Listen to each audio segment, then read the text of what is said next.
तुर्की के खिलाफ इजराइल ने एक बड़ा कदम उठा लिया है और तुर्की के पूरे खेल को ही खराब कर दिया है। तुर्की के लिए एक बड़ी वार्निंग के साथ डोनाल्ड ट्रंप ने भी ऐसा लगता है जैसे अर्दोगन का साथ छोड़ दिया। जियोपॉलिटिक्स में बहुत कुछ चल रहा है, हमेशा की तरह जानने को मिलेगा बहुत कुछ। आइए जानते हैं इन खबरों को विस्तार से। एक चीज तो देखने को मिल रहा है कि मिडिल ईस्ट में बहुत सारी चीजें चल रही हैं और ये जो साम्राज्य है मुस्लिम देशों का, इस साम्राज्य में अब कौन खलीफा के पद पर बैठा रहेगा, ये एक बड़ा प्रश्न हो रहा है। लेकिन एक चीज देखने को मिल रही है कि अचानक से सऊदी अरब और यूएई आमने सामने हो गए हैं और सबसे चौंकाने वाली बात क्या है, यूएई के साइड में कौन खड़ा है। कहा जा रहा है कथित तौर पर यूएई के साइड में इजराइल खड़ा है। अब पाकिस्तान के लिए एक टेंशन बन गया है, पाकिस्तान और इजिप्ट दोनों के लिए ही, कि हम किस तरफ जाएं, यूएई की तरफ जाएं कि सऊदी की तरफ जाएं।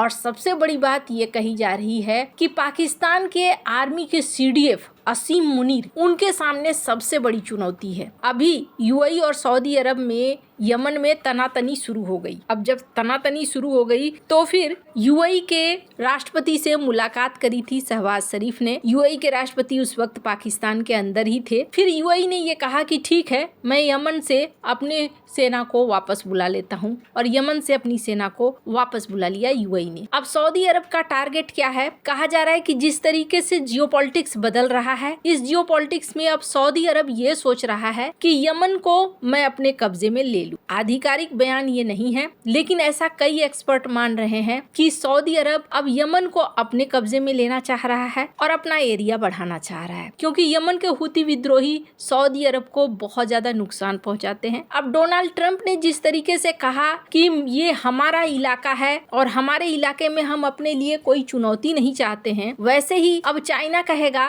कि ये हमारा इलाका है और ताइवान को लेकर हम कोई चुनौती नहीं चाहते हैं, इसलिए ताइवान हमें चाहिए। रूस कहेगा कि ये हमारा इलाका है और यूक्रेन हमारे लिए चुनौती बन रहा है, इसलिए हमें यूक्रेन चाहिए। तो वैसे ही सऊदी अरब भी यही कहेगा कि ये हमारा इलाका है और यमन हमारे लिए चुनौती बन रहा है। लेकिन यमन पे अगर अधिकार हो जाता है सऊदी अरब का, तो फिर किसे किसे फायदा मिलेगा? कहा जा रहा है कि पर्दे के पीछे यूएई और इजराइल एक साथ हैं, तो वहीं सऊदी अरब और तुर्की एक साथ दिख रहे हैं। और इस गठबंधन ने अब पाकिस्तान को मुश्किल में डाल दिया है। इजिप्ट को भी पाकिस्तान के साथ सऊदी अरब का समझौता है, मुझ पर हमला तुझ पर हमला। तो वहीं पाकिस्तान ने दोनों से कर्जा ले रखा है, यूएई से भी कर्जा ले रखा है और सऊदी अरब से भी कर्जा ले रखा है। अभी तो ये चाह भी रहे थे कि हमें जल्दी से जल्दी पैसा मिल जाए ताकि हम पैसे का इस्तेमाल कर सकें। पर एक चीज आपने नोटिस किया कि तुर्की यहाँ पर भी अपनी नाक घुसेड़ रहा है। मतलब तुर्की अपने वर्चस्व को बढ़ाना चाह रहा है, वर्चस्व के बढ़ाने के किसी भी मौके को नहीं छोड़ रहा है। लेकिन इस बीच तुर्की के एक बड़े मंसूबे पर पानी फेर दिया नेतन्याहू ने। नेतन्याहू के एक मिनिस्टर हैं, उनका एक वीडियो बड़ा वायरल हो रहा है। स्क्रीन पर इस वीडियो को सुनिए। East is divided into basically two separate Sunni coalitions. One is the radical Islam Sunni coalition, Qatar, Julan is Syria, and Turkey. And the other is the more moderate Bahrain, Morocco, Emirates, Egypt, Jordan, etc. Now, AKP, it's not Turkey, because they know Turkey is like Iran. Yes, it's not a democracy. The opposition leaders in Turkey are imprisoned. Journalists, hundreds of journalists are in prison.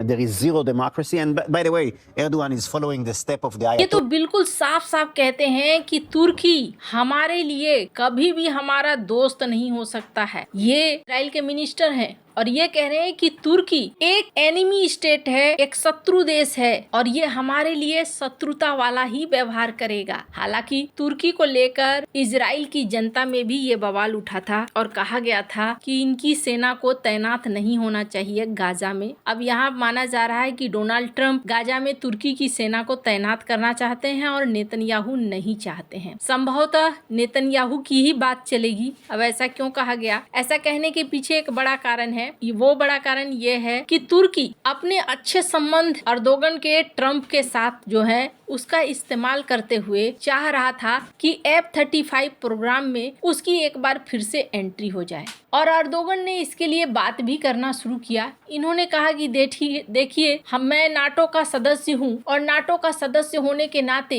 अगर आप मुझे F-35 देते हैं तो होगा ये कि NATO मजबूत होगा। कहा जाता है पिछली बार जब अर्दोगन मिलने के लिए गए थे डोनाल्ड ट्रंप से व्हाइट हाउस में, तब भी अर्दोगन ने यही बात कही थी कि आप मुझे दे दीजिए F-35 और उस समय डोनाल्ड ट्रंप ने कहा था कि हाँ जी, हम F-35 के लिए बातचीत कर रहे हैं, हो सकता है कि मैं F-35 दे दूं, बहुत सीरियस बात कर रहे हैं हम लोग। तब लगा था कि शायद ये F-35 दे देंगे, लेकिन नेतन्याहू से मुलाकात के बाद अब कहा जा रहा है कि नहीं, F-35 की डील तुर्की के संग नहीं होगी, बल्कि डील किसकी हो रही है, F-16 की बात हो रही है कि आप हमसे F-16 खरीद लो और उसको हम आपको देने को तैयार हैं। वैसे बहुत सारे लोग ये सवाल कर रहे हैं, क्या अगला नंबर तुर्की का है? अगला नंबर तुर्की का हो सकता है और इसका एक संदेश मिलता हुआ दिख रहा है। ये जो 3 लोगों को एक साथ आप बैठे हुए देख रहे हैं, ये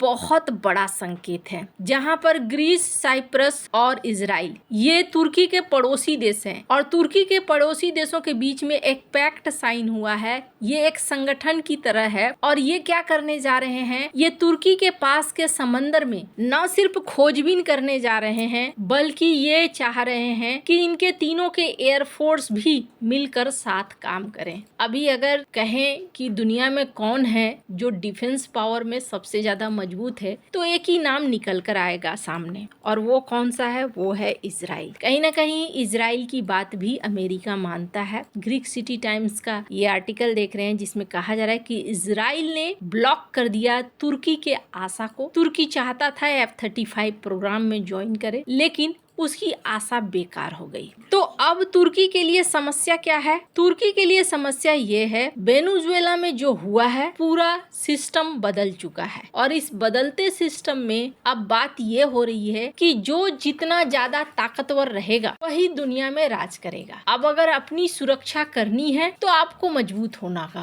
होना होगा। इजराइल के लिए अगला निशाना तुर्की हो सकता है, इसमें कोई बड़ी बात नहीं होगी। वहीं भारत के लिए बात करें तो भारत के साथ इजराइल की साझेदारी लगातार बढ़ती हुई ही दिख रही है। माना जा रहा है जल्दी ही दोनों देशों के बीच में फ्री ट्रेड एग्रीमेंट फाइनल होगा और एक बड़ी अच्छी बात ये भी देखने को मिल रही है कि न सिर्फ इकोनॉमिक तौर पर ये रिश्ता बहुत मजबूत होगा, बल्कि ये आपस में रुपए में व्यापार करने की भी सोच रहे हैं, जो अपने आप में एक बहुत ही महत्वपूर्ण कदम है। SBI इस मामले को हैंडल कर सकती है। तुर्की के लिए ये किसी बड़े सदमे से कम नहीं है। आपको क्या लगता है, इन सब मामले में आपकी क्या राय है? कमेंट कर जरूर बताएं। जल्द मिलते हैं अगले वीडियो में नई खबर के साथ।